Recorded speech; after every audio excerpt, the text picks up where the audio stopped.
¿Ven mi pantalla? Sí. Perfecto. Bueno, vamos a empezar entonces con la quinta clase de la unidad 1, que se llama Perspectiva Histórica de la Economía Política. Hoy vamos a ver el punto 3. Modelos económicos, supuestos, alcances, limitaciones, equilibrio parcial y equilibrio general, concepto, alcances, limitaciones y problemas. La bibliografía recomendada para este tema es un artículo de William Baumol y un capítulo del texto de Oreste Popescu, que bueno, son un poco la base de esta presentación, lo cual obviamente no significa que esta presentación implique omitir la lectura de los textos, eso desde ya, porque hay unas cuestiones bastante interesantes que están en los textos que no voy a incluir en la misma. Ello sin perjuicio de agregar, como de costumbre, otras cosas.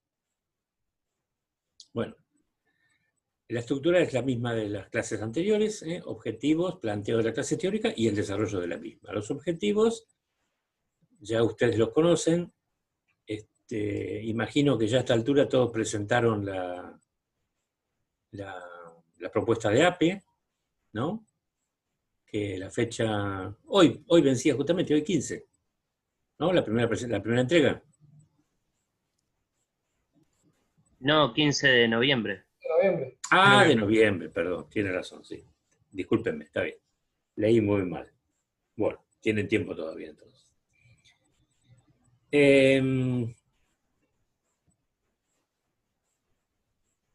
Y los objetivos específicos de la unidad, que eran bastante modestos, vamos a ver si el año que viene los reformulamos. Digamos, lo que vamos a ver hoy estaría vinculado con el objetivo, con el primero de los objetivos, ¿no? En cuanto a los contenidos y la modalidad del accionar de la economía. Sea la ciencia económica neoclásica o sea la economía política, en cualquiera de sus interpretaciones, como vimos oportunamente. Bueno, la estructura de la clase de hoy es la siguiente. Primero, una definición muy breve sobre qué es un modelo económico. Después, una breve semblanza de Baumol, que es el autor que a mi juicio está injustamente olvidado y sobre el cual versa el artículo que ustedes tienen que leer. Después, concluido ese análisis, una consideración sobre la vinculación entre los modelos económicos y las matemáticas, y otra vinculación sobre las matemáticas y la economía, que son dos cosas no necesariamente exactamente iguales. Por último, una especie de aplicación de lo visto a los conocidos seguramente por ustedes modelos, que son modelos matemáticos de equilibrio parcial y equilibrio general, y la bibliografía utilizada para la presentación. Haré 2 o 3 pausas para escuchar sus preguntas o comentarios al respecto de lo que vayamos desarrollando. ¿Qué es un modelo? Bueno, un modelo es una representación. Es decir, es algo que no tiene existencia real y concreto, sino que está, digamos, en la mente de los autores y, bueno, que puede ser volcado o en un libro o en una presentación digital o, bueno, en una maqueta, qué sé yo. Si ustedes ven las maquetas que hacen los arquitectos, esas también son modelos, digamos, ¿no? de viviendas o de lo que fuera. Pero esa representación que remite a una realidad, porque lo que se intenta representar es una realidad o un aspecto de la misma, es una representación simplificada, que solo captura algunos elementos, los que quien construye el modelo considera de su interés. Entonces, es una representación simplificada de la realidad que, sobre la base de ciertos supuestos cuasi axiomáticos, digamos, ¿no? Supuestos o condiciones iniciales, o premisas, serían sinónimos, ¿no? Y de un razonamiento analógico pretende captar las características esenciales de un determinado hecho o proceso. Capturar la esencia de algo y a partir de esto explicar deductivamente su funcionamiento pasado, actual y o futuro. Es decir, la construcción de modelos en cualquier disciplina científica tiene un objetivo dual: explicar el pasado o la actualidad y poder formular algún tipo de predicción respecto al futuro. Ojo, no una predicción de naturaleza astrológica, digamos, ¿no? Una predicción basada en algo, ¿no? En algo que está íncito al propio modelo. De entre los modelos nos interesan los modelos económicos, ¿no? Que, digamos, comparten esta definición que ya hemos dado, pero seleccionan como variables fundamentales las que están definidas por conceptos económicos: cantidades, precios, ingresos, rentas, costos, no sé, lo que ustedes quieran. Todas las variables que han visto ya a esta altura de la carrera. Hay tres componentes esenciales de cualquier modelo económico: los supuestos o condiciones iniciales, o también llamados premisas, que son las que delimitan el marco en el que el modelo funciona. Todo modelo tiene supuestos, explicitados o implícitos, pero los tiene. Y sobre eso también va a trabajar Baumol, aunque sea un poquitito tangencialmente, sobre esta cuestión de las premisas. Cuando uno quiere atacar la fortaleza de un modelo, no tiene que ir ni a las conclusiones ni a la estructura del modelo, tiene que ir a los supuestos. Es ahí donde está el kit de la cuestión. Después está la estructura del modelo, que por ahora, bueno, aunque sea una caja negra, no nos interesa demasiado, pero la estructura puede ser un sistema ecuacional, una gráfica, un esquema de distinto tipo, una maqueta, bueno, puede adoptar diferentes maneras o formas. Usualmente en economía trabajamos con modelos ecuacionales o multiecuacionales. Y por último, una serie de conclusiones explicativas, pero también posiblemente predictivas sobre lo que el modelo intenta representar. De alguna manera las conclusiones surgen, mejor dicho, de todas las maneras posibles, las conclusiones surgen no solo de la estructura del modelo, sino también de los supuestos o premisas. De hecho, hay muchos autores, y no necesariamente heterodoxos, que sostienen que de alguna manera las conclusiones están implícitas en las premisas del modelo. Esto tiene que ver con la forma en que el constructor de modelos elige enunciar los supuestos. Bueno, aclarado eso, entonces vamos a ver muy brevemente quién fue el señor que nos interesa por el artículo tan interesante que escribió. Este es William Baumol, que vivió muchos años. Nació en el 22 y murió hace poquito, en el 2017. De nacionalidad estadounidense, profesor de economía de Nueva York, y estuvo muchos años en la Universidad de Princeton. Escribió más de 80 libros y varios cientos de artículos de revistas, y trabajó muy extensamente sobre el mercado laboral y otros factores económicos, en particular sobre la figura del emprendedor, entrepreneur, como lo llaman los franceses. Aquí está, hizo importantes contribuciones a la teoría del espíritu empresarial y la historia del pensamiento económico. Se encuentra entre los economistas, o se encontraba, más influyentes del mundo según esta base de datos, Research Papers in Economics, del Banco Federal de San Luis, Estados Unidos, San Luis en realidad, que tiene como, no sé, 100.000, o tenía en su momento 100.000 artículos y libros subidos a ese banco de datos. Fue elegido miembro de la Academia Estadounidense de Artes y Ciencias en 1971 y fue considerado para ganar el llamado Premio Nobel, que no es tal, es el premio del Banco Central de Suecia en Ciencias Económicas en homenaje a Alfred Nobel, es todo el nombre completo, en 2 oportunidades, pero nunca lo recibió. Probablemente porque había cierto toque heterodoxo en sus escritos, más allá de que colaboró con Friedman en algún momento. Hizo el sueño americano, como lo llaman en las películas yanquis, porque sus padres eran inmigrantes de Europa del Este, y sin embargo él llegó a ocupar cargos muy importantes. Estudió en Nueva York y obtuvo su licenciatura en 1942, apenas estallada la guerra, en la cual sirvió, y trabajó después en el Departamento de Agricultura como economista. Fue admitido en la London School of Economics, pero tuvo que mostrar su real valía para poder completar su doctorado en la misma. Y después en Princeton supervisó a estudiantes que, bueno, en el futuro después serían economistas de renombre, como los que están incluidos en esta diapositiva. Ustedes lo deben conocer sobre todo por el modelo de von Moltke-Tobin, que analiza la demanda de dinero por motivo de transacción. Pero bueno, tiene otras contribuciones que aquí están mencionadas. También trabajó en economía ambiental y contribuyó al campo de las finanzas. Y bueno, capital markets, carteras, presupuestos, etc. Obviamente, a raíz de su interés motivado en los 50 por el modelo de demanda de dinero que comparte con Tobin. Trabajaron en los mismos temas o temas parecidos.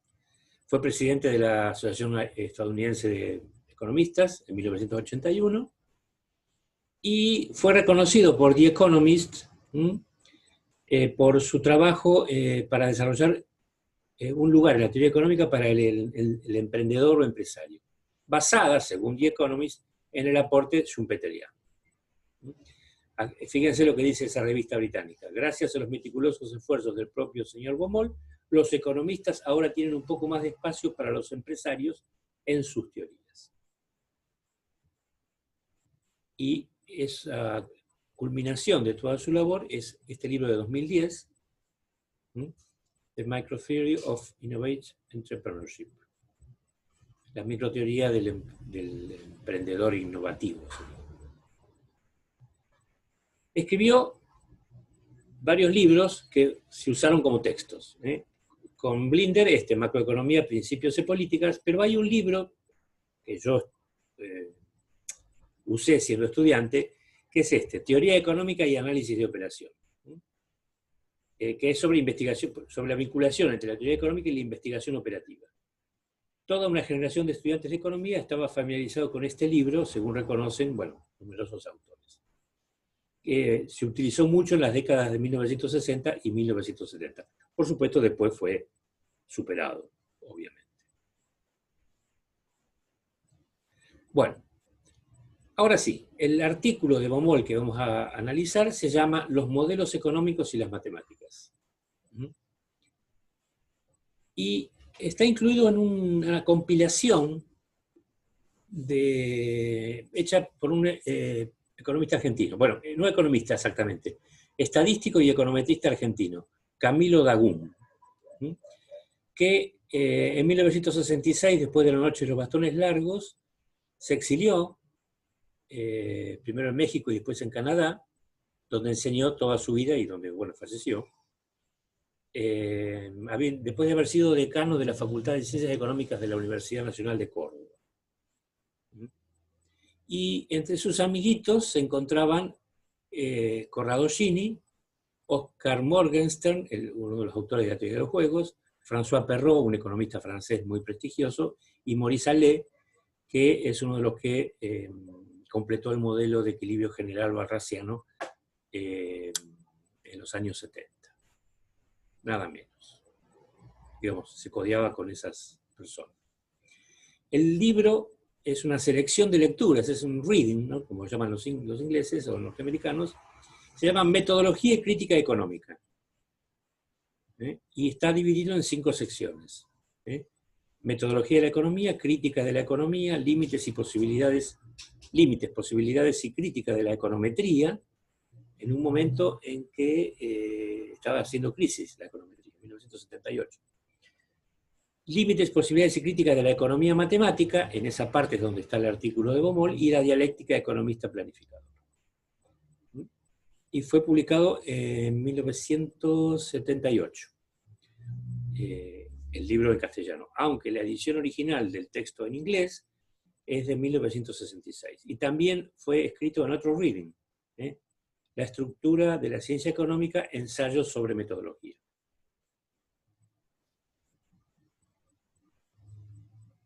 Muy bien. Baumol dice que hasta no hace mucho tiempo, pensemos, ubiquémonos, ¿no? 1966, cuando el texto fue publicado, lo que se denominaba por entonces economistas matemáticos eran un grupo reducido, ¿no? Y que escribía para un público restringido, digamos, ¿sí? Pongámosle la década del 40 del siglo pasado. Sin embargo, en el momento en que se publica el artículo original de Baumol, en el 66, dice: no es raro encontrar un número de cualquier publicación periódica especializada en economía cuyas páginas no estén llenas de fórmulas y símbolos. De hecho, es esta tendencia que señala Baumol en 1966 lo que hizo después fue profundizarse, digamos. Es prácticamente imposible que las publicaciones, los congresos o jornadas acepten textos que no tengan un mínimo de matemáticas, salvo en contadas excepciones, por ejemplo, historia del pensamiento económico, supongamos, ¿sí? En el resto, la matemática está en el orden del día, y en algunos casos, matemática superior, digamos, cuya comprensión está restringida a un núcleo pequeño de economistas. Es más, agrega, pocos teóricos de alguna reputación escriben sin emplear extensas operaciones algebraicas. Ahora, el autor no tiene un prejuicio contra eso, pero lo que le llama la atención es que el economista matemático se ha visto convertido en el consentido, dice, de muchos hombres prácticos. Aquí adopta la terminología de Keynes, ¿no? Los hombres prácticos. Keynes decía: los hombres prácticos que creen ser originales terminan siendo generalmente tributarios de algún economista difunto. Decía. ¿Quiénes son los hombres prácticos? Bueno, los hombres de negocios y los políticos. Entonces, eso es lo que a Baumol lo sorprende, digamos. Entonces se pregunta si no se habrá ido demasiado lejos, en ese sentido, en el tema del avance de la economía matemática. Por lo tanto, entonces, se dedica a escribir este artículo para responderse a esa cuestión y se plantea dos objetivos fundamentales. Examinar el carácter de la asistencia ofrecida al constructor de modelos por el equipo matemático y indicar algunos de los peligros del uso abusivo que lo acompaña. A mi juicio, este segundo objetivo es el más interesante del paper. Es decir, pone una alerta. Entonces divide su exposición en 7 apartados, como nosotros lo iremos viendo, que son los que están aquí. Las filminas siguientes están tituladas en función de cada uno de los apartados en el orden indicado. Los modelos y su papel. Entonces, el modelo, que lo hemos definido antes, es un instrumento indispensable de la economía matemática, por supuesto, que imprime su huella en todo el trabajo de quien lo esté realizando.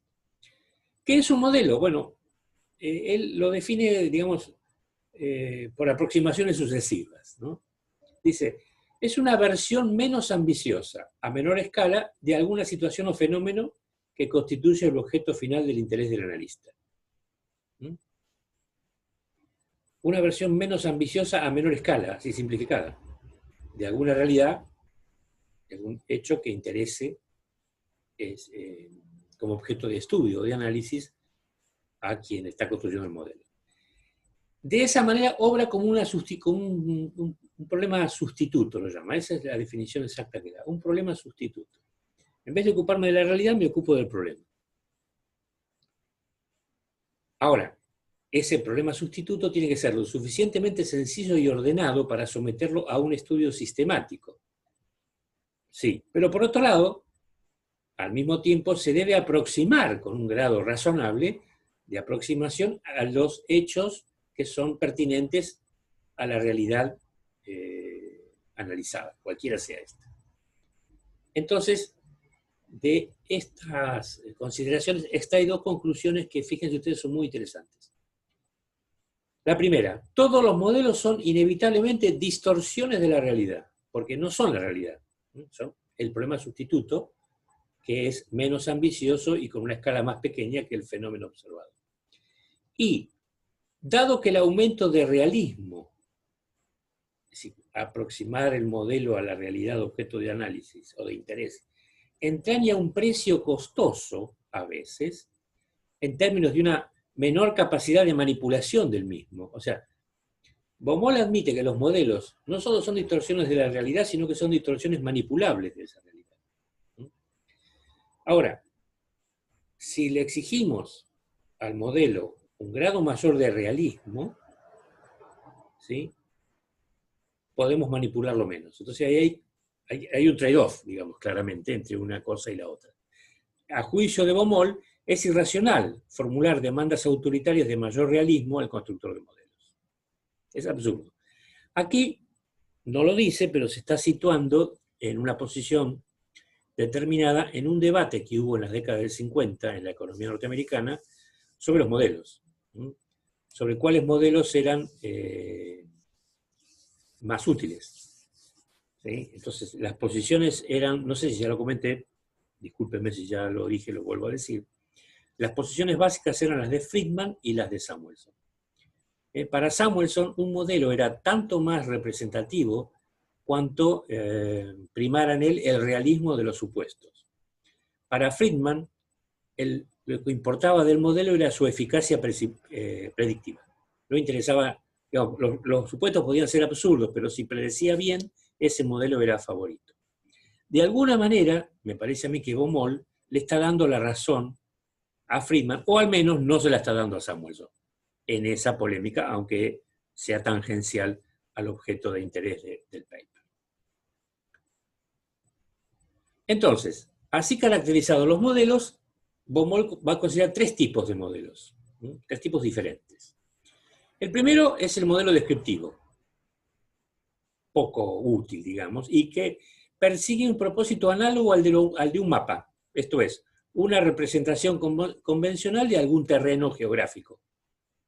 Por lo tanto, como en ese puede justificarse varias escalas, habrán visto, digamos, yo puedo hacer un mapa de mi barrio o puedo hacer un mapa, un periferio, digamos, en la misma cuadrícula, en una hoja 4, por ejemplo. Quiere decir que tengo varias escalas diferentes posibles y varios grados de detalle, cuya elección dependerá del uso que se le vaya a dar a ese mapa. Hace una analogía acá entre el mapa y el modelo. El segundo tipo es lo que se llama modelo pronóstico. ¿Por qué? Bueno, porque el formato principal es pronosticar, en el sentido más convencional y literal del término. Lo considera una máquina que predice sus pronósticos en forma más o menos mecánica, normalmente a través de extrapolaciones. Recordemos que el método de extrapolación es un método científico-lógico que consiste en suponer que el curso de los acontecimientos continuará en el futuro, convirtiéndose en las reglas que se utilizarán para llegar a una nueva conclusión. ¿Qué es lo que será? Bueno, lo que fue. Sería más o menos eso. Se afirma a ciencia cierta que existen unos axiomas y estos son extrapolables a la nueva situación. A juicio del autor, este segundo tipo de modelos ofrece escasa asistencia intelectual al teórico, pero normalmente, o muy a menudo, generan buenos resultados. Esto es, pueden predecir razonablemente, en el sentido de Friedman. Pero el tercer tipo de modelos, el más interesante, y sobre lo que después el resto del paper va a trabajar, son lo que llama modelo analítico, definidos como un mecanismo a pequeña escala de funcionamiento sencillo, una pieza de maquinaria que opera en realidad y cuyo modo de operación puede observarse directamente o con el auxilio de algunos instrumentos adicionales. Ejemplo clásico de este tipo son los modelos de inspiración keynesianas, donde, otra vez volvemos a la cuestión del realismo, el realismo excesivo puede resultar sumamente costoso y aún puede debilitar el análisis por entero en la opinión de Baumol. Está bien, esto está escrito antes de la crisis de la macro de los 70 que mencionamos la clase pasada, ¿no? Pleno auge keynesiano, cuando hasta Friedman decía todos somos keynesianos. Dentro de estos modelos analíticos hay dos subtipos o subclases que son general y particular, aunque esa distinción es vidriosa, digamos. Los modelos generales han resultado sumamente útiles cuando se emplean como prototipos para la construcción de modelos particulares, como ejemplos, digamos, de un modelo general a un modelo más pequeño, digamos.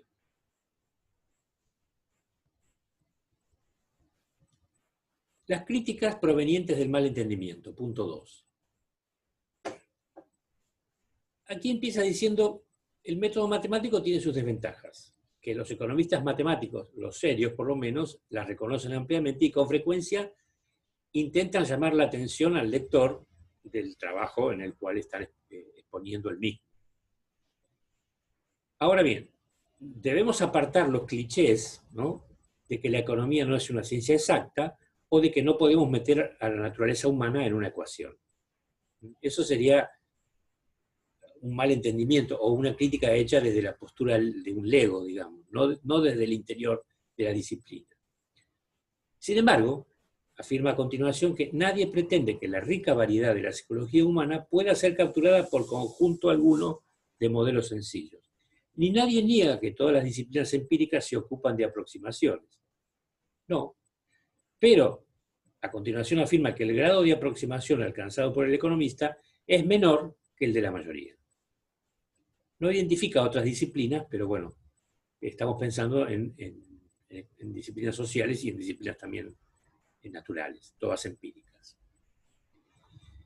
Esto obviamente tenemos que mirarlo desde el siglo XXI, lo vemos un poco diferente porque sabemos que hay formas de medir estas cuestiones psicológicas como las expectativas, por ejemplo. Hoy están incluidas en los modelos, cosa que el artículo no previó, digamos, o el autor. Ahora, esta cuestión constituye una fuente de dificultad no solo para la economía matemática, sino para todo el análisis económico, como atestigua, no sé, Marshall, por ejemplo, en su libro de 1890. Sin embargo, no por eso debemos pasar a la conclusión de que la economía matemática no puede hacer ninguna contribución a las áreas de la economía donde los elementos psicológicos sean determinados. O sea que está abriendo el paraguas aquí. Muy bien, punto para vos. Esta es la cuestión que me interesa a mí. Algunos abusos del método matemático. ¿Cuáles son las dificultades más genuinas del empleo de las matemáticas por el economista? Bueno, una buena proporción de estas dificultades puede clasificarse como el empleo de las matemáticas como instrumento de autoengaño. Ah, caramba. En este caso, obviamente, la falla no es de la matemática, sino del usuario de la matemática. ¿Por qué? Bueno, una variante particular de esta dificultad es la construcción y manipulación de modelos matemáticos por su propio valor matemático, digamos, donde el criterio final de éxito es el grado de entretenimiento alcanzado por el constructor del modelo. Qué lindo modelo, qué elegante, qué formal, qué riguroso para demostrar tal o cual cosa. Entonces, según Momol, el autor del modelo se complace con lo que un gran economista, al que lamentablemente no identifica, ha descrito como una relación ilícita con hermosos modelos. Este es un juego de palabras, en inglés models no tiene género, digamos, ¿no? Tenemos derecho, dice, a pedir que un producto de esta naturaleza, es decir, un modelo construido por mero entretenimiento, sea distinguido en forma clara y explícita para que los miembros de nuestra profesión no vayan a usarlo mal. Yo, si recuerdo bien, el texto no da ejemplos de acá, de este tipo de entretenimiento, aunque sí da ejemplos de modelos positivos, digamos. No da ejemplos de modelos negativos, pero sí da muchos ejemplos de modelos positivos que yo no traje a la presentación. Los tienen que ver ustedes en el texto. Una segunda desventaja, esta es también interesante, y yo agrego, no solo pasa en matemáticas, pasa en otras disciplinas sociales, como la filosofía o la sociología, ¿no?, que proviene de la facilidad con que la oscuridad puede tomarse erróneamente por profundidad. ¿Qué significa esto? En buen romance, hay algo que está tan oscuro que no lo entiendo, pero digo, pero si lo dice fulano, esto debe ser muy profundo. Y a lo mejor no, me están tomando el pelo, ¿no? Hay un libro de un Alain Sokal, un francés, que se llama La impostura de los intelectuales. Es de los 90. Y el tipo ahí se dedica, es un físico, y se dedica a demoler, lamentablemente no lo hace con economistas, pero demuele sociólogos y psicólogos que usan analogías tomadas de las ciencias duras, donde demuestra que no entendieron nada de las ciencias duras, digamos. Lacan, por ejemplo, ¿no? Lo toma como ejemplo en psicología. Passet, por ejemplo, dice que algo análogo hace Samuelson, que toma analogías de la física, dice, sin conocer la física moderna, al menos en demasiada profundidad. Pero bueno, es la opinión de Passet, no estoy calificado para evaluar una cosa u otra. Pero, digamos, la cuestión es esta, la confusión entre lo oscuro con lo profundo. Según Baumol, es el usuario no economista de la economía, como el administrador público, militar o empresarial, quien, cuando abandona su escepticismo excesivo, característicamente afronta el problema contrario, es decir, la tentación de aceptar los argumentos como rigurosos y científicos solo porque en alguna parte de su derivación se emplearon matemáticas. Caramba. Tengo un ejemplo de esto, extraordinario. Lawrence Klein es un economista norteamericano, neo-keynesiano, que obtuvo el llamado Premio Nobel de Economía por su contribución a los modelos econométricos. Fue contratado por la corporación Bunge y Born en 1989 para que hicieran un modelo de la economía argentina de ese momento, y las recomendaciones de política económica que surgieron de ese modelo fueron las que le entregaron a Carlos Menem, cuando todavía no había asumido la presidencia y no sabía qué programa económico iba a aplicar, y fue la que se aplicó en la segunda mitad de ese año, el famoso Plan BB, por Bunge y Born. Ahora bien, mandaron gente de la consultora de Klein para presentarle a Menem el modelo econométrico en una presentación. Bueno, no había PowerPoint en ese momento, debe haber sido con diapositivas, ¿no? Y siempre me pregunté qué había entendido Menem de eso. Me imagino que estaba con sus asesores económicos, ¿no? Pero bueno, dado el fracaso del plan después estrepitoso, que ocasionó la segunda hiperinflación de febrero-marzo del 90, bueno, es un ejemplo claro de esta cuestión, digamos. Por supuesto, agrega Baumol, por refinado que sea el método matemático y por difíciles que sean los pasos entre las premisas y las conclusiones, en el medio está la estructura del modelo, no pueden ofrecer protección contra modelos ingenuos e inaplicables, ni contra las conclusiones engañosas que puedan provenir de ellos. Entonces, ¿por qué? Porque según el autor, según Baumol, las matemáticas carecen de contenido empírico. Claro, son una ciencia formal, no son una ciencia empírica. No pueden impartir sustancia ni verdad a un modelo carente de estas cualidades por principio de cuentas. Aquí claramente Baumol se inclina por, bueno, cuando veamos la exposición posible entre matemáticas y economías, las considera un instrumento de la economía, a diferencia de la posición de Samuel. Ya lo vamos a ver. Las matemáticas carecen de contenido empírico, no pueden impartir sustancia ni verdad a un modelo carente de estas cualidades por principio de cuentas. Esto es fundamental tenerlo presente. Explicitud contra transparencia en los enunciados matemáticos. Hay un obstáculo más sutil, dice, que amenaza al técnico poco cauto.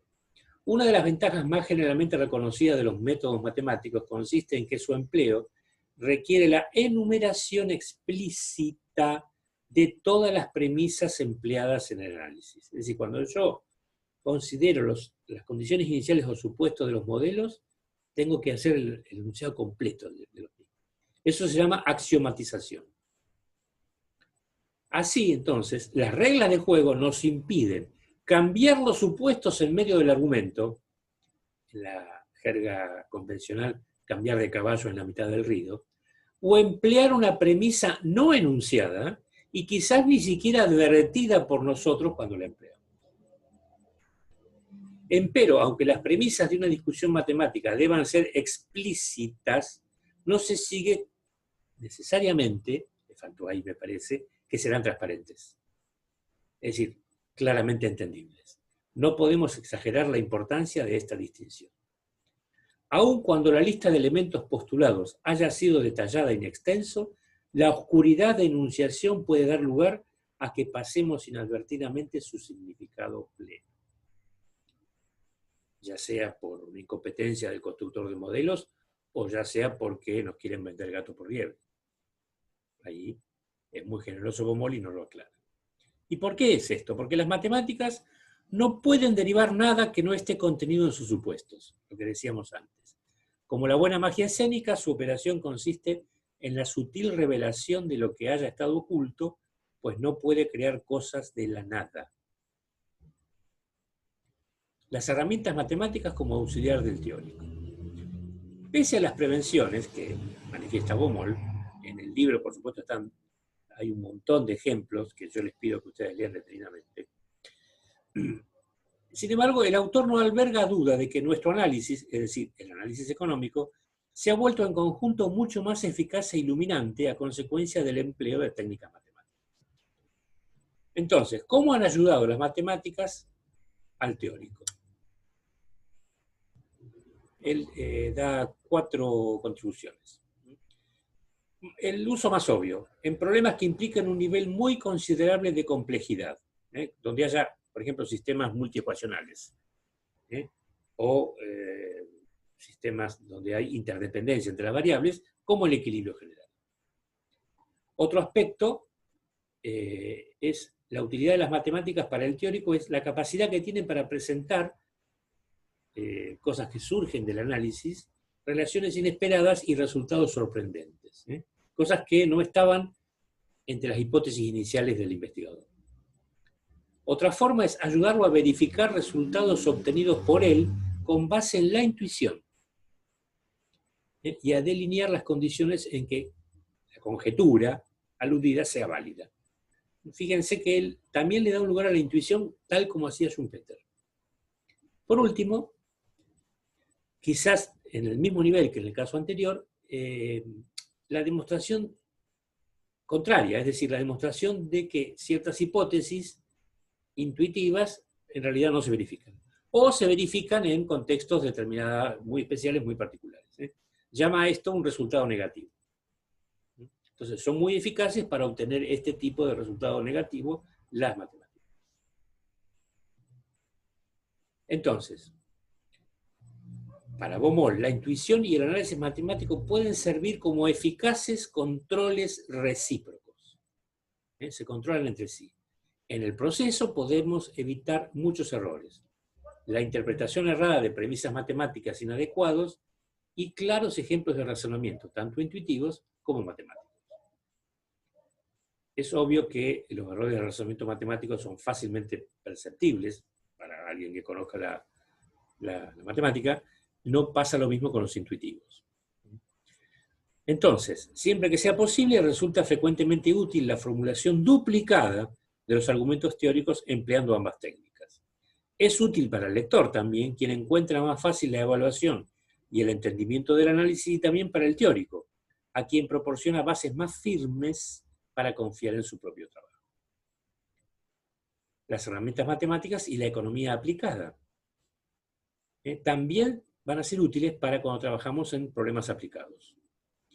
2 fuentes principales son la relativa disponibilidad de valores numéricos para los parámetros de los modelos y la necesidad de la aproximación en el momento de tomar decisiones.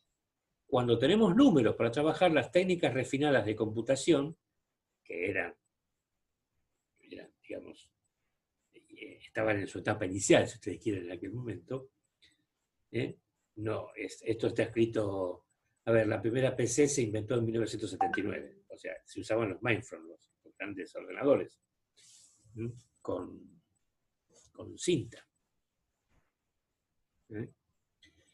Digamos, cuando tenemos números para trabajar, las técnicas refinadas de computación resultan útiles y aún imprescindibles, obviamente que sí.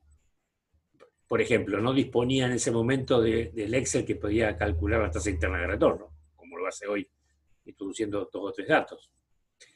Otro aspecto importante en los procesos de decisión es la información imperfecta en que deben basarse y la limitación del tiempo y el presupuesto que pueden dedicarse a ellos. En consecuencia, estas decisiones deben tomarse mediante aproximaciones y con reglas prácticas relativamente sencillas. Las matemáticas, en ese sentido, pueden ayudarnos a determinar mejores procedimientos de aproximación y reglas prácticas más satisfactorias. Pueden, al hombre práctico, otra vez, al hombre de negocios o al político o al administrador, le pueden proponer intervalos de confianza o un margen razonable de probabilidad de éxito en la toma de decisiones o pruebas de sensibilidad. O sería más correcto. En conclusión, las matemáticas pueden desempeñar un papel importante en la construcción y el análisis de los modelos abstractos y generales de la teoría. Al igual que ocurre con todo instrumento, pueden emplearse en modo excesivo o inadecuado. He tratado de señalar, dice, algunas de las formas en que tales abusos han ocurrido en ocasiones, y de esto sí ya ejemplos en su texto. Así pues, la exposición está destinada a ayudar a explicar el éxito y la popularidad actuales de los métodos matemáticos, esto es continúa, ¿verdad? Y a advertir contra las clases de abusos que pueden impedir nuevos incrementos de su utilización adecuada. Esto es discutible, digamos, o es opinable que no haya seguido, no haya continuado. Digamos.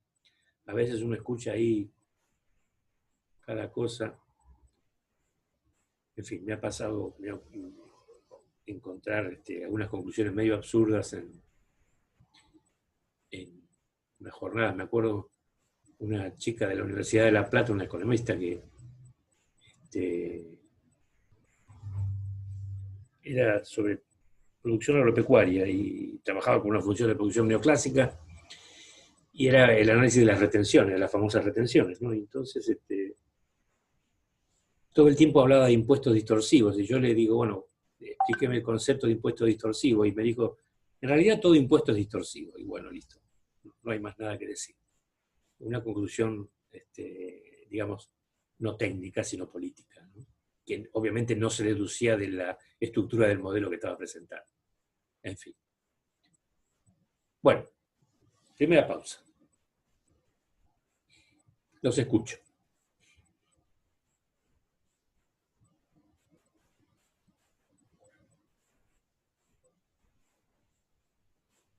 Con Marcos vimos un poco sobre la cuestión del modelo neoclásico, que es lo que vemos básicamente en toda la carrera, los modelos neoclásicos, y como estas críticas que se le hacen. Una de ellas era como esta absurda cuestión del exceso de las matemáticas y la no representación de la realidad, y él, me acuerdo que dijo algo parecido un poco a lo que habla este autor, como de que no tienen que representar la realidad los modelos, decía Marcos. Pero yo como que no entiendo entonces cuál viene a ser la función de un modelo, o sea, lo tenemos que utilizar como base, porque digo, está bárbaro saber qué pasa con el mercado de la papa, y si algún economista quiere estudiar el mercado de la papa o lo que sea, digo, pero hay otros que no queremos eso, y además la economía en su conjunto está atravesada por un montón de cosas que no tienen que ver con algo puntual, como lo que vemos en toda la carrera, digamos, que son modelos con supuestos muy fuertes y que no tienen, pero ni se acercan un poquito a la realidad. Entonces mi pregunta es, ¿para qué utilizar, o sea, modelos? ¿De qué nos sirven? ¿Como una base nos servirían, digamos, para poder, o en realidad no? O sea, si alguno de nosotros nos preguntan, cuarto, quinto años, digo, terminando, tengo compañeros que han terminado, digo, y no pueden contestar una pregunta que tenga que ver con la economía si no se han formado por otro lado, digo. Y creo que nos pasa a todos los estudiantes de la carrera. Digo, ¿cuál es el otro lado? ¿Cuál es el otro lado? No, por fuera de la carrera me refiero, formación complementaria, por así decirlo. Autodidacta. Entonces, como que mi pregunta es, o sea, yo a veces digo como, obviamente que igual no coincido con la formación que tenemos mucho en la carrera, pero quiero tratar de entender por qué es que nos enseñan tantos modelos que después no nos sirven para nada. Entonces como que no sé la verdad, trato de entender, de pensar y de escuchar lo que ustedes plantean y lo que planteaban obviamente estos autores en aquella época, pero no le encuentro como el sentido. ¿Qué sería? Como una base que tenemos que utilizar, solo como una base esos modelos, porque después no sirven para predecir nada, no sirven, o sirven para cosas muy micro que igual tampoco, porque todo está atravesado por la realidad y por lo social. La economía en su conjunto está atravesado por lo social. Nada, eso es mi... A ver, yo te podría esbozar algunas hipótesis, ¿sí?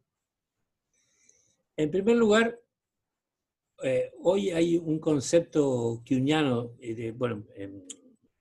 kuhniano, digamos, de Kuhn, ¿no? De la estructura de la revolución científica sobre lo que es la ciencia, ¿no? Que es un concepto, a mi juicio, medio peligroso, porque Kuhn dice, ciencia es lo que los científicos dicen que es. Entonces, ¿qué es la economía? Bueno, la economía es lo que los economistas creen que es. Si hoy creen que son los modelos matemáticos, bueno, pues es eso. Eso por un lado. Por otro lado, hemos hablado de la corriente principal o mainstream, o corriente hegemónica, como quiera llamarlo, y eso es lo que se enseña en todas las universidades del mundo. Y cualquier persona que se forme en economía tiene que conocerlo. No podés criticar lo que no conoces. Esto no excluye que te enseñen otros paradigmas teóricos. Ese es otro debate, digamos. Y por último, no es cierto que los modelos sean totalmente inútiles. Los modelos tienen un marco de referencia y si vos los has llegado a entender bien, te dicen cuán alejada está la realidad de esos modelos. Y, a mi juicio, obrarían como un incentivo para construir modelos un poco más aproximados a esa realidad. Contra la tesis de Friedman, digamos, yo estoy del lado de Samuelson en ese debate, digamos. Los modelos más interesantes son aquellos cuyos supuestos son más realistas. Lo que pasa es que, si hablamos de realismo de los supuestos, es obviamente que tenemos que incluir alguna ecuación que refleje las situaciones de poder. Confieso mi ignorancia, yo no sabría cómo hacerlo, digamos, ¿no? Y ni aún los modelos EGDE, de los que hablamos la clase pasada, los de equilibrio general dinámico y estocástico, lo contemplan. Esa sería mi respuesta, digamos. No es satisfactoria, pero es la respuesta que te puedo dar, Luana.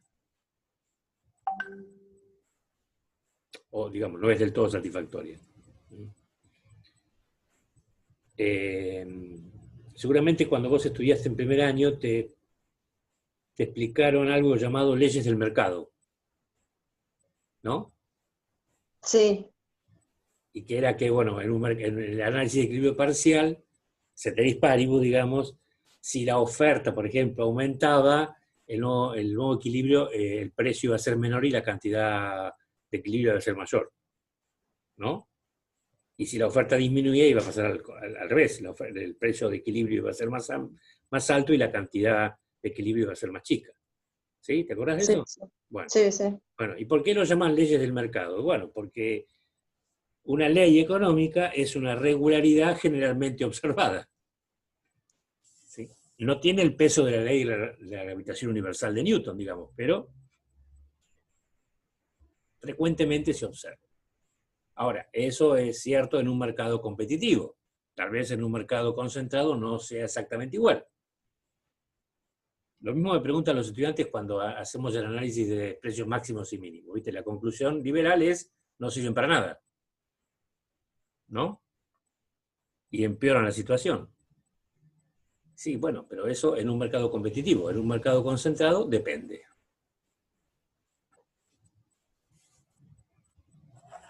¿Está bien? Sí, sí. Ahora, normalmente la economía, también he visto en macro el tema del conflicto de objetivos, ¿no? Normalmente en la economía hay más problemas y por lo tanto más objetivos que instrumentos para solucionarlos. El poder, digamos, que los gobiernos puedan administrar. Por eso existe esa problemática básica de conflicto de objetivos. Queriendo solucionar uno, complicás otro. Sí, tal cual. Y eso no les pasó solamente a las economías capitalistas, digamos, también les pasó a las economías centralmente planificadas. Por alguna razón se derrumbaron solas, digamos. Eso siempre hay que tenerlo presente, digamos. Y vos fijate qué cosa notable. En el libro de Dorbush, en la 4ª edición, creo, en Vida de Dorbush, cuenta esta anécdota. El libro de Dorbush durante por lo menos 15 años fue el libro de macroeconomía más vendido en todo el planeta. Como en su momento el libro de Samuelson fue el libro de economía más vendido en todo el mundo, ¿no? Hablamos de millones de ejemplares vendidos, traducidos en todas las lenguas. Y cuenta esta anécdota. En Checoslovaquia, bueno, hoy Checoslovaquia no existe, hoy son 2 países, ¿no? República Checa y Eslovaquia.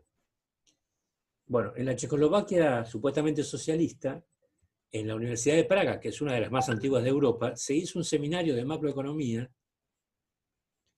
con el libro de Dorbush, clandestino.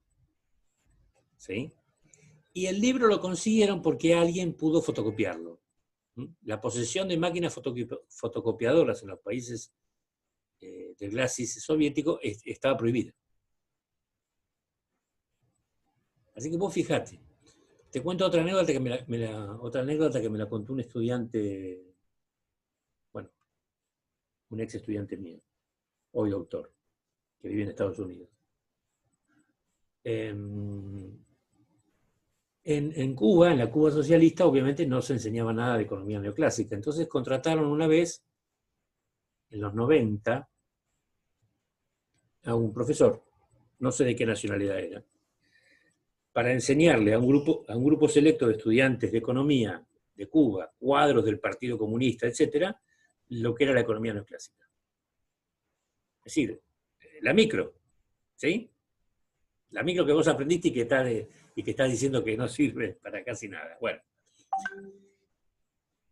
El mejor de los estudiantes, que era un cuadro político del Partido Comunista, que había leído El Capital, ¿sabés qué hizo ese muchacho? Desertó. Se fue.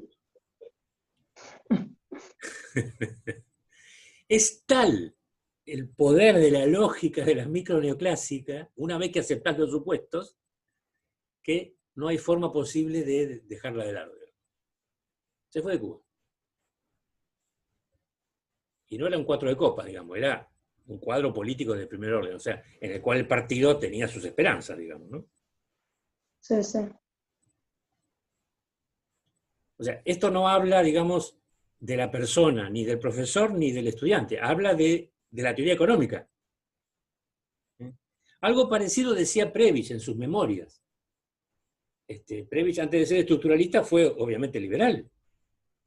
Y siempre decía esto, ¿no? Cómo los argumentos de la economía lo habían envuelto, digamos. Y que tuvo que romper con ese paradigma, con el esquema centro-periferia, para darse cuenta de que, bueno, de que el mundo real no era exactamente como la teoría lo suponía. Ahora, hay una crítica, te recomiendo que la busques, porque te va a interesar, a usted, al resto también. Hay una crítica muy interesante que hace el epistemólogo argentino Mario Bunge, que murió este año, Mario Bunge en realidad se pronuncia, a la micro neoclásica, que la califica de pseudociencia. ¿Sí? Y explica por qué. Ojo, desde el punto de vista epistemológico, que es un epistemólogo con criterios muy, muy duros, porque viene de las ciencias duras, para definir qué tipo de conocimiento es científico y qué tipo de conocimiento no lo es. Y para él, la microneoclásica es una pseudociencia, como el psicoanálisis. Esas son las 2 pseudociencias, a juicio de Bunge, que él cuestiona. Bueno, dejemos de lado el psicoanálisis, que no es objeto de nuestro interés, por lo menos por ahora. Podés buscar esa crítica, a ver si ahí encontrás la punta del ovillo, digamos. Bueno. En tu interés. Lo mismo los demás, obviamente, ¿no? tal vez me fui por las ramas. ¿Otra pregunta?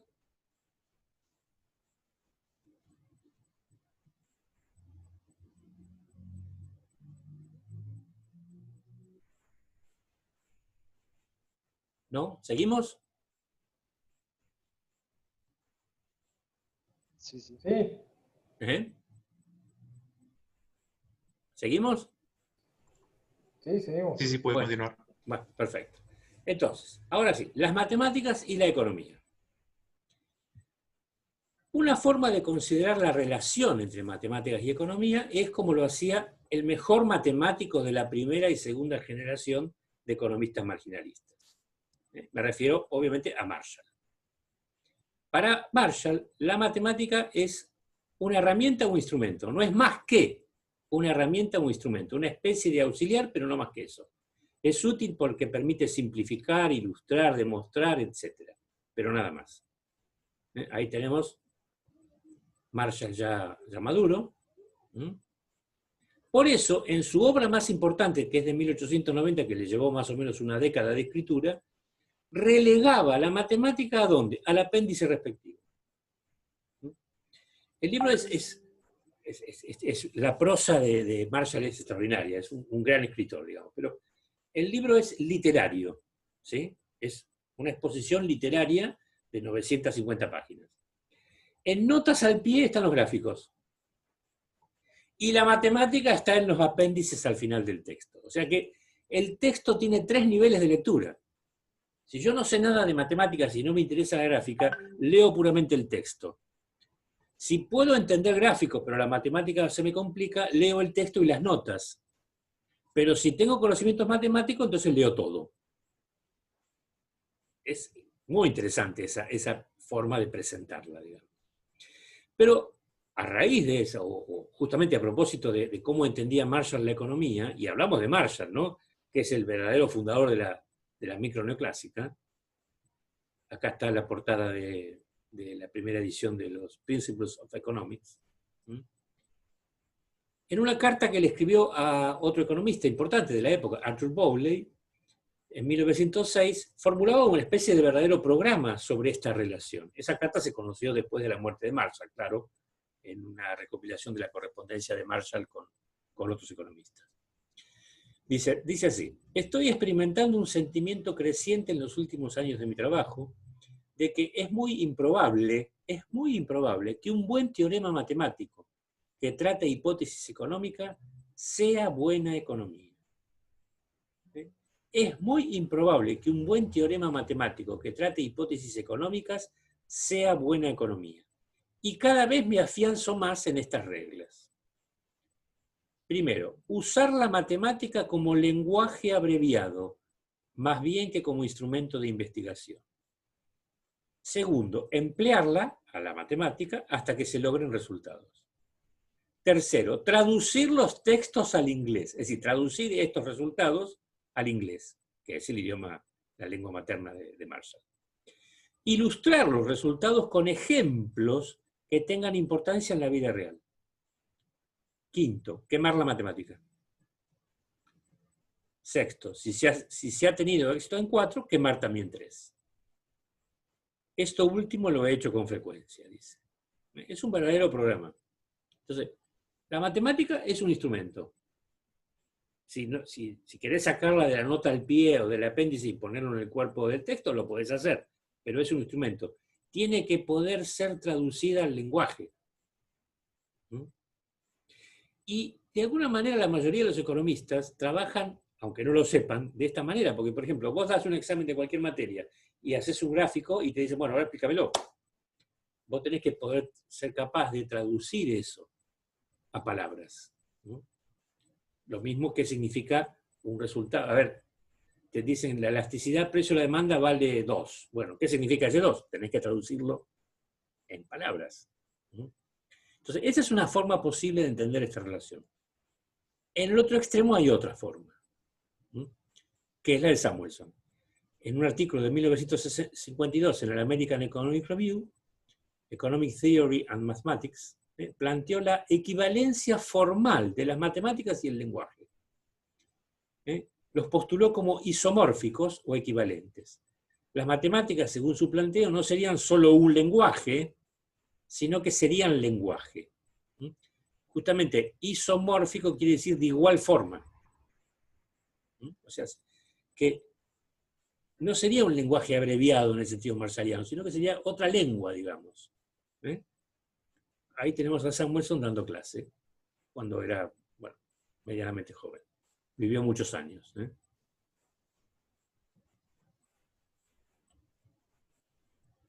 Esta posición de Samuelson es coherente con el planteo anterior efectuado en su tesis doctoral, ¿sí?, que fuera publicada en 1947 con el título de Foundations of Economic Analysis, ¿no? O sea, Fundamentos del Análisis Económico. Un esfuerzo digno de la mayor atención dirigido a la unificación de amplios sectores de la teoría económica a través de las semejanzas formales de los teoremas que la componen, al decir del economista yugoslavo Uroš Basic, que fue el prologuista de la versión española. Uroš Basic fue un economista, bueno, que obviamente emigró después cuando se instaló el régimen comunista, bueno, obviamente no, pero él era anticomunista, cuando se instaló el régimen comunista en Yugoslavia, se fue. Y terminó acá siendo profesor de la Universidad Nacional del Sur. Y escribió un prólogo muy interesante de la edición española de los Fundamentos. Y el libro, Los Fundamentos del Análisis Económico, está encabezado con ese epígrafe, que no es de Samuelson, es de Villiard Gibbs, que era un físico norteamericano al que Samuelson admiraba. Fíjense, la matemática es un lenguaje. O sea que Samuelson se inspira en una noción de un físico para decir eso. El mismo prologuista, o sea, Basic, refiriéndose a la expresión del físico estadounidense Gibbs que encabeza la obra, dice que para el autor, para Samuelson, el análisis económico que no se apoya en el empleo intenso de la matemática, o sea, aquel que recurre a los procedimientos de demostración y de exposición literarios, constituye una gimnasia mental de tipo poco recomendable. De hecho, la mención completa a la que alude el prologuista constituye una posición exactamente opuesta a la marshalliana que ya hemos visto. Y acá vemos lo que dice Samuelson en la introducción. Dice, esto es Basic, esto es Samuelson. Al principio, esperaba que la exposición podría efectuarse sin recurrir al lenguaje matemático. Me di cuenta rápidamente que tal procedimiento, si bien posible, daría origen a un manuscrito mucho más voluminoso que el presente. Además, he llegado a la convicción de que, para ser verdadera, la proposición de Marshall, parece dudoso que se pueda emplear bien el tiempo leyendo versiones prolijas de doctrinas económicas en lenguaje matemático que no fueran hechas por uno mismo, debería precisamente invertirse. La penosa elaboración literaria de los conceptos matemáticos, simples en su esencia, que caracteriza una gran parte de la teoría económica moderna, no solo es negativa desde el punto de vista del adelanto científico, sino que implica también una gimnasia mental de tipo poco recomendable. ¡Wow! Ese libro, Los Fundamentos, es un libro que obviamente requiere matemática superior para su comprensión, pero lo que plantea es la unificación formal de las teorías económicas a través del análisis neoclásico, digamos, o marginalista, utilizando cálculo diferencial e integral, por supuesto. Es de complicada lectura. Cuando salió se organizaban seminarios, digamos, aún en los 70 se organizaban seminarios avanzados para poder leerlo, digamos. Entonces, Samuelson escribe esto y después escribe un texto, digamos, de divulgación, podríamos pensarlo, que es el llamado Curso de Economía Moderna o Economics, que es el primer libro que se presenta casi al mismo tiempo que los Foundations, con la división estructurada ya entre micro y macroeconomía. Así que sí, Samuelson hizo muchas cosas. Por alguna razón le dieron el llamado Premio Nobel en 1970. Bueno, segunda pausa.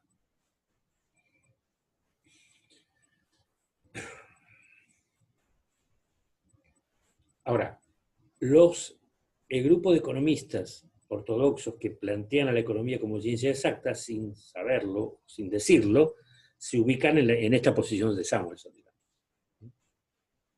y no en la marshalliana.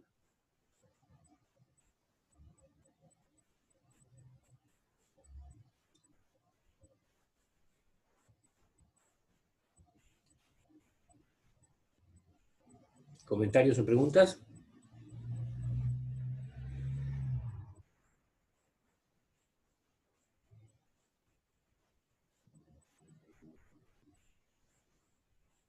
¿Están ahí? Sí. Sí. Yo por el momento no.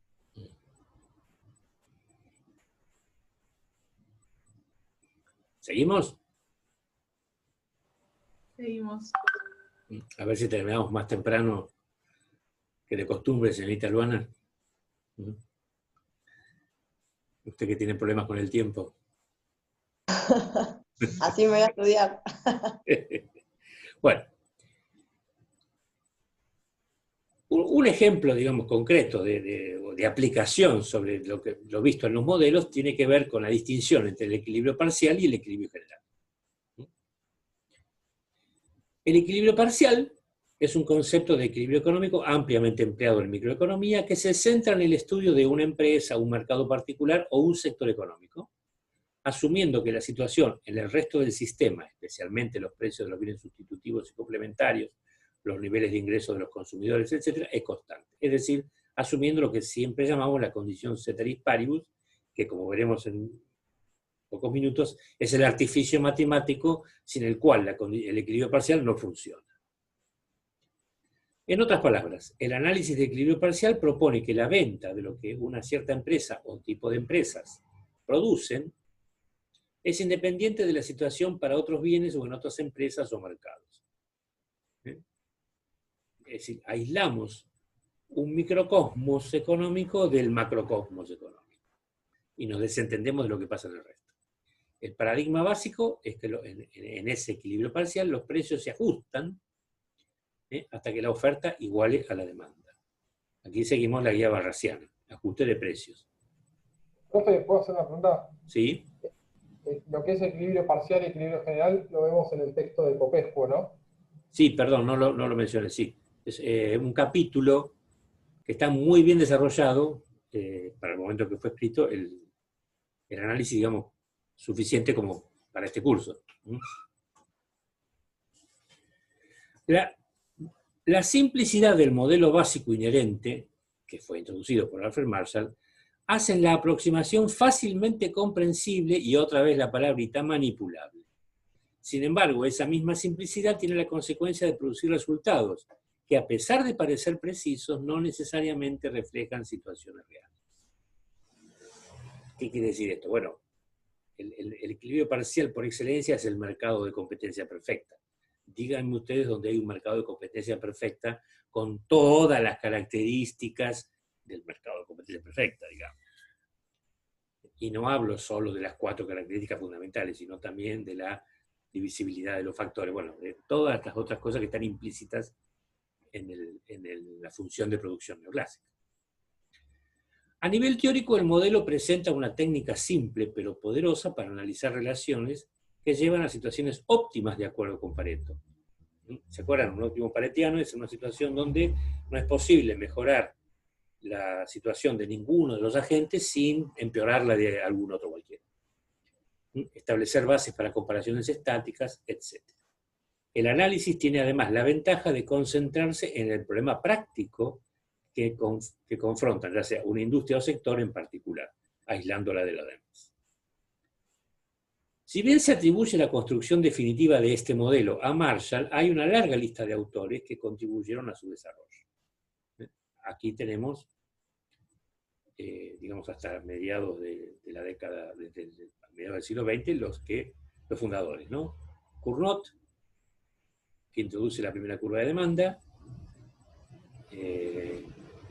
aunque con diferencias con respecto a Marshall, Dupuit, que inventa el excedente del consumidor, Fleming Jenkins, este sí es, la llamada curva marshalliana de demanda en realidad es de Fleming Jenkins, nunca fue reconocido, pobrecito. Gibbons, que redescubre el concepto de utilidad marginal, base de la curva de demanda, Marshall, y su discípulo Pigou, que es el que hace los análisis de lo que se va a llamar la economía del bienestar, que es una derivación del equilibrio parcial.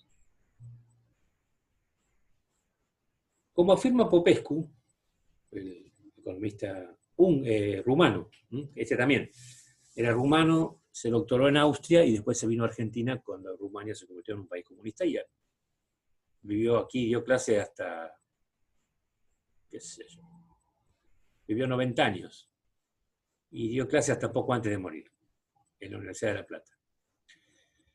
Como afirma entonces Popescu, contemplada en la óptica del análisis del equilibrio parcial, la vida económica se presenta como un sistema de mercados de las más distintas formas, con estructura peculiar y con mecanismo propio para cada una de esas formas.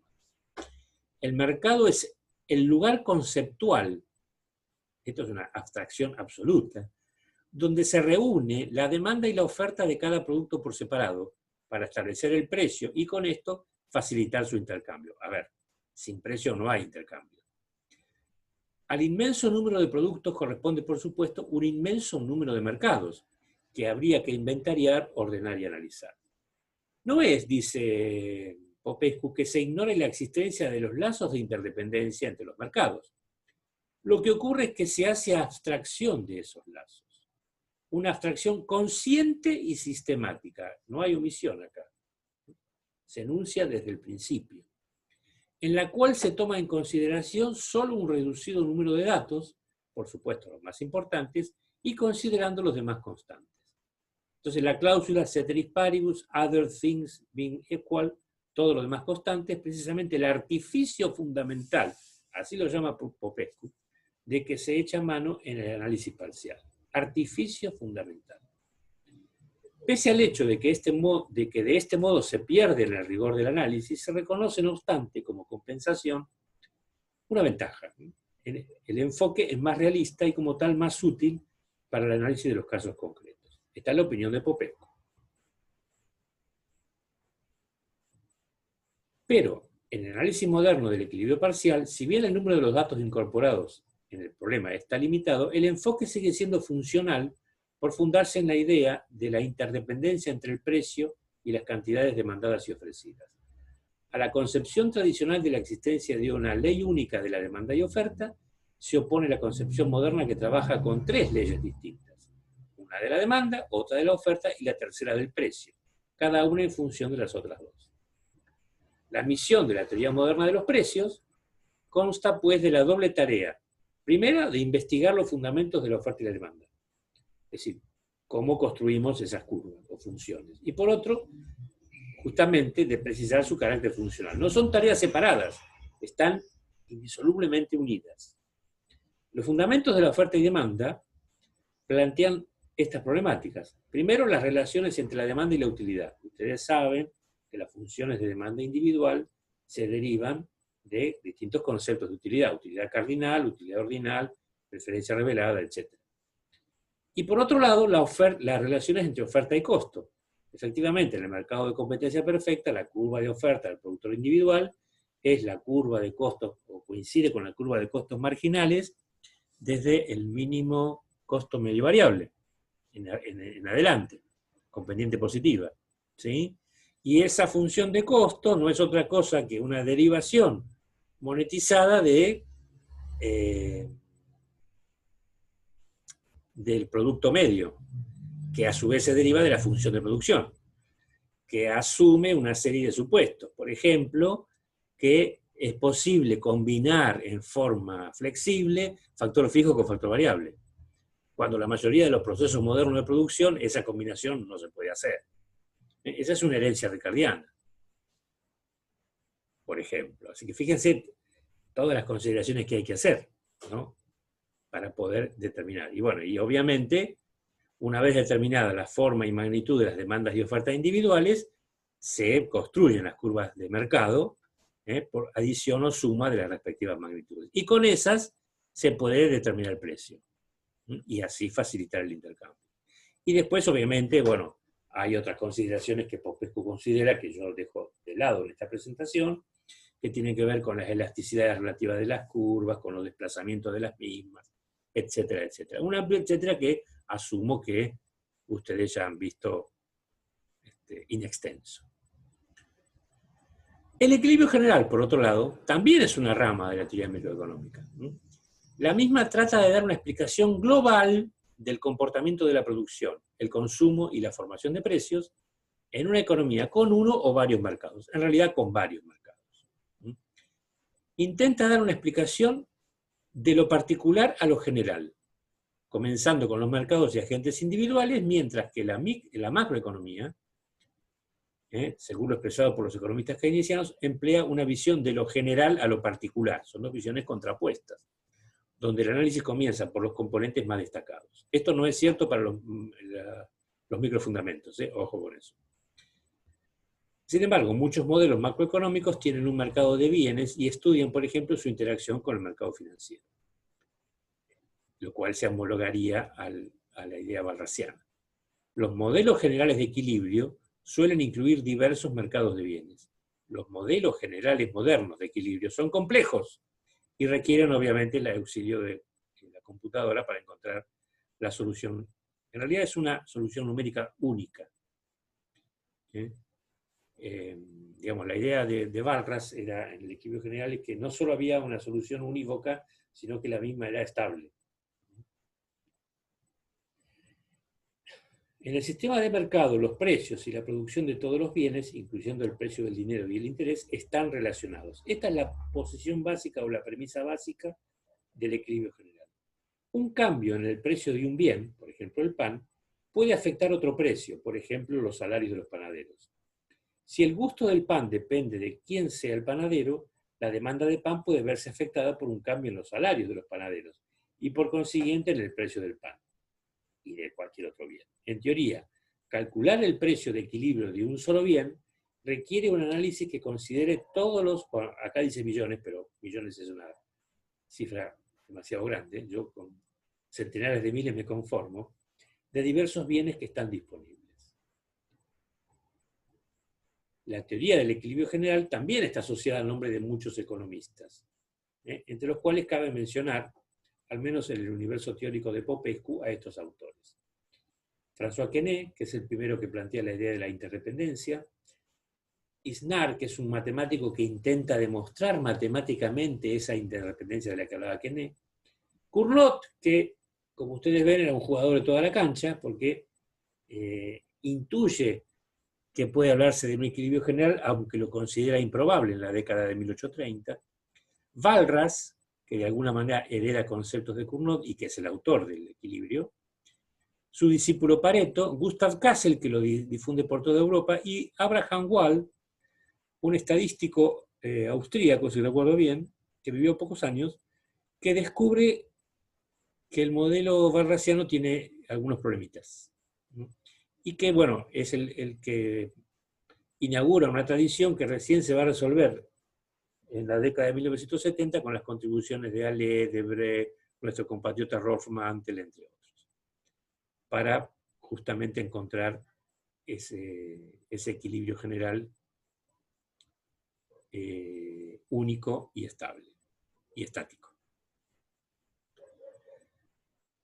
Popescu admira a Walras. De hecho, en el capítulo no empieza por el parcial, empieza por el análisis del equilibrio general y después va al particular, al parcial. O sea que lo tiene en muy alta estima. Y dice esto: la grandeza de Leon Walras consiste en el hecho de haber labrado con éxito, partiendo del principio de la interdependencia general de la fenomenología económica, como dijimos hace un rato, una visión global de toda la actividad económica.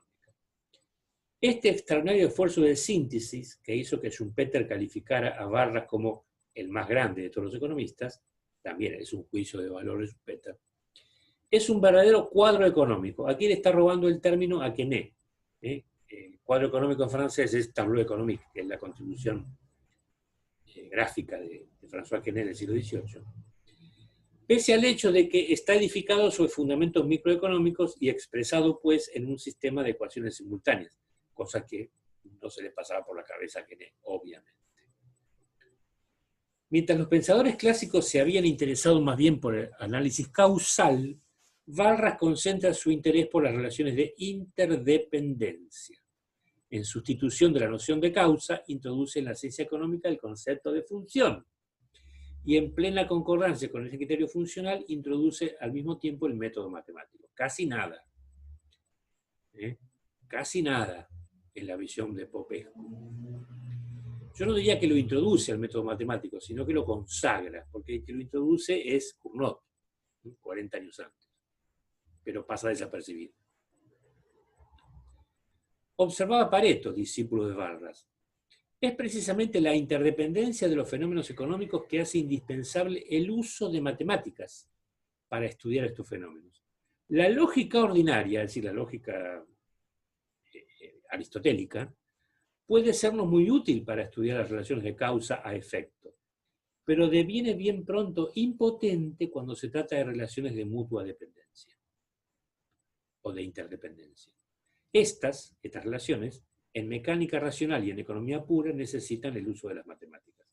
No es casual que Pareto, que era ingeniero, haga una alusión a la mecánica racional. Ese es típico de los marginalistas del último tercio del siglo XIX, la inspiración en la matemática racional. El propio Marshall lo va a decir en alguno de sus textos.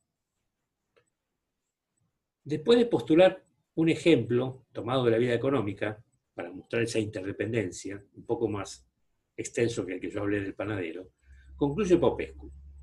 De este modo, aún las partes más remotas de una economía nacional serán encadenadas a los lazos invisibles del principio de la interconexión de todos los fenómenos económicos. Todo depende de todo en la vida económica. Esto es, digamos, el corolario lógico de pensar la economía como un conjunto de relaciones interdependientes. La más mínima perturbación en una parte del mecanismo económico se transmite a todas las demás partes del sistema. Entonces, por eso el equilibrio único, estable y estacionario walrasiano es como un minuto en el tiempo nada más. Porque si es cierto esto, basta con un movimiento para que algo cambie y eso se propague como un sistema de ondas concéntricas, digamos, al interior del sistema económico. Justamente es lo que evita el análisis del equilibrio parcial marshalliano, digamos, con la condición ceteris paribus. Aislar lo que nos interesa de esas perturbaciones. Reconociendo el alto grado de sensibilidad del sistema económico, es fácil de comprender su estado de permanente movimiento y perturbación. Esto es cuasi dialéctico. Heráclito de Éfeso, siglo V o VI a.C. Lo único permanente es el cambio, debido a las modificaciones sin fin producidas por los hombres. Para llegar a estudiar este mundo complejo y tan agitado, es imprescindible proceder por etapas. Entonces, ¿qué es lo lógico? Partiendo en la primera etapa de un modelo simplificado de la vida económica. Sería mucho más fácil para el estudio del mismo si el sistema económico se encontrara en un estado de reposo, ausente de toda perturbación promovida por las variaciones en los precios o las cantidades de bienes producidos. Por supuesto que un tal estado de reposo nunca se dará en la vida real, pero no es difícil imaginar una tal situación. A este estado semejante se le llama justamente estado de equilibrio económico, por analogía otra vez con la mecánica racional. Ese es el equilibrio económico estacionario que creyó haber encontrado Walras en el prólogo a la traducción inglesa del texto de Walras, que se hizo recién 80 años después de la publicación originaria, y lo hizo Winter Friedman. Friedman es muy duro con Walras. Dice, de haber sabido un poquito más de matemáticas, Walras nunca se hubiera atrevido a hacer ese intento. Dice. Bueno, ¿por qué? Porque justamente el equilibrio general tuvo que ser... Ya Pareto observó que si relajábamos el supuesto de competencia perfecta, ya no había un único equilibrio, había varios. Y con lo cual, digamos, la construcción walrasiana se derrumbaba. Después, bueno, trabajando con funciones lineales o no lineales, pasaban cierto tipo de cosas, etc. Por eso, hasta la década del 70 del siglo XX no fue, o sea, casi 100 años después de su enunciación primitiva, no fue completado, si ustedes quieren.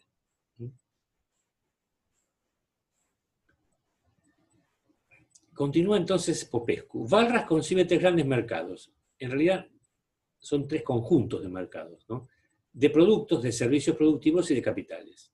O sea, hay un número N de mercados de productos, hay un número M de servicios productivos o factores, y también hay un mercado de capitales. O sea, son muchos mercados, no son tres, son muchos. En cada uno de estos mercados reinan los mismos principios de equilibrio, sin perjuicio del principio general de interdependencia que los tiene interconectados a la manera de los vasos comunicantes. Otra analogía con las ciencias duras. Los vasos comunicantes se usan en física y química. Operando con un sistema de ecuaciones simultáneas, en que el valor de las incógnitas depende de la solución del mismo sistema, Walras llega a determinar en primer término las condiciones del equilibrio de cada uno de los tres mercados o conjuntos de mercados, y finalmente las del equilibrio general en todo el sistema. El equilibrio en cada uno de los mercados se alcanza cuando se igualan, por un lado, la oferta y la demanda, y por el otro, el ingreso de ventas y el costo de producción de cada uno. Aquí es interesante esto. Al operar bajo la hipótesis de competencia perfecta, no existen beneficios extraordinarios en este mercado para los empresarios. En este proceso de igualdad, se efectúa por el intermedio del empresario. Siguiendo la tradición de la economía francesa, lo distingue del capitalista, cuya función es precisamente actuar como elemento de enlace entre los distintos mercados. En un mercado de competencia perfecta, finalmente, la posición de equilibrio asegura además el menor precio posible y el mayor volumen de bienes vendidos. Con lo cual, como uno de los supuestos es que no hay ningún tipo de intervención pública, el equilibrio general walrasiano refuerza la tesis de Smith de que el Estado no debe intervenir. Porque esto es un óptimo paretiano. El menor precio posible, con lo cual se beneficia el consumidor, y el mayor volumen de bienes vendidos, con lo cual se satisface, digamos, la utilidad de todos los consumidores. Ambos tipos de análisis tienen fortalezas y debilidades. ¿Cuáles serían entonces las fortalezas de ambos tipos de análisis? Vamos a ver. Del equilibrio parcial. Bueno, uso de la matemática. El ceteris paribus, ese artificio que permite estudiar en profundidad una variable determinada. La capacidad de formulación de leyes económicas, señorita Luana. La posibilidad del estudio por separado de agentes económicos particulares, la preeminencia del análisis inductivo y la posibilidad de formular predicciones con bastante grado de acierto. Mal que me pese, debo decir que esto es en general cierto. ¿Cuáles serían las fortalezas del equilibrio general? Bueno, el uso de las matemáticas. La posibilidad de agrupamiento de unidades económicas. El establecimiento de conceptos de carácter global antes de la aparición de la macro. La posibilidad del estudio de estabilidad general, distribución de la riqueza a nivel de precios y de empleo, que no permite hacer el equilibrio parcial. También la capacidad de formulación de leyes económicas, como por ejemplo la llamada ley de Walras. Y un refuerzo analítico del laissez-faire, como acabamos de expresar. ¿Cuáles serían las debilidades de ambos tipos de análisis? Bueno, en el equilibrio parcial, la no inclusión de variables fácilmente observables y la necesaria exclusión de variables, por la condición ceteris paribus, que podrían llegar a ser significativas en el análisis.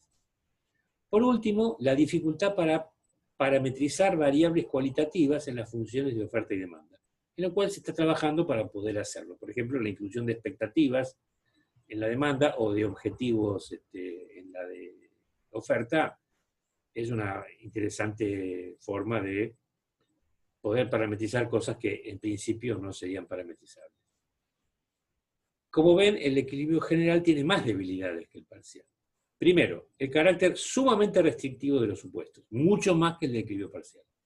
El excesivo uso de la matemática, por el sistema de ecuaciones simultáneas. La generalización de conceptos económicos, cuando esto podría ser de difícil realización o directamente imposible. La pérdida de algunos datos de la realidad por la simplificación del modelo en cuanto a los supuestos. La pérdida de eficiencia observacional, el poco uso práctico del análisis. Esto es lo que Marshall le señalaba a Walras en vida, digamos, ¿no? Lo que vos hacés no sirve para nada. Y Popescu pone una cita al pie de página. Dice que algo así como que el equilibrio general walrasiano es un extraordinario esfuerzo arquitectónico que sin embargo no soluciona el problema de la vivienda, dice. Una analogía de ese tipo. La posibilidad de existencias de sesgos de información y la preeminencia del análisis deductivo contra el parcial, que es más inductivo. Bueno, la bibliografía básica son el artículo de Baumol y el capítulo de Popescu, al que hacía referencia su compañero, y la bibliografía de profundización, Eckel-Univer, Historia de la Teoría Económica y de su método, cositas de varios capítulos, una entrevista a Samuelson que le hizo el profesor Pisano Salazar, muy interesante, donde hablan del problema de la concepción del lenguaje y la matemática como isomorfos.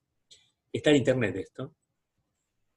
Y el prólogo y la introducción de los fundamentos del análisis económico de Samuelson. Que, bueno, a los fines nuestros es suficiente con eso. Bueno, ahora sí. Última pausa. Estoy a su disposición.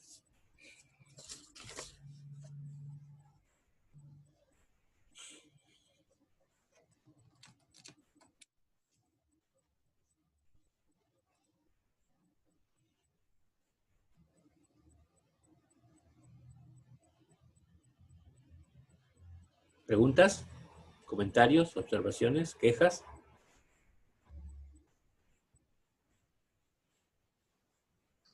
Nos queda una clase más, ¿no? Sí, la clase, lo que pasa es que el jueves que viene es el parcial. Por lo tanto, la clase será el otro jueves. Y el tema de esa clase no entra al primer parcial, obviamente.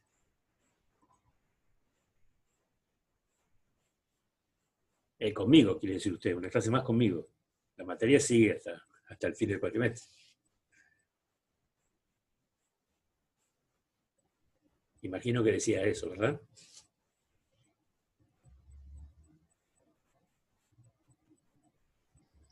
Eso mismo.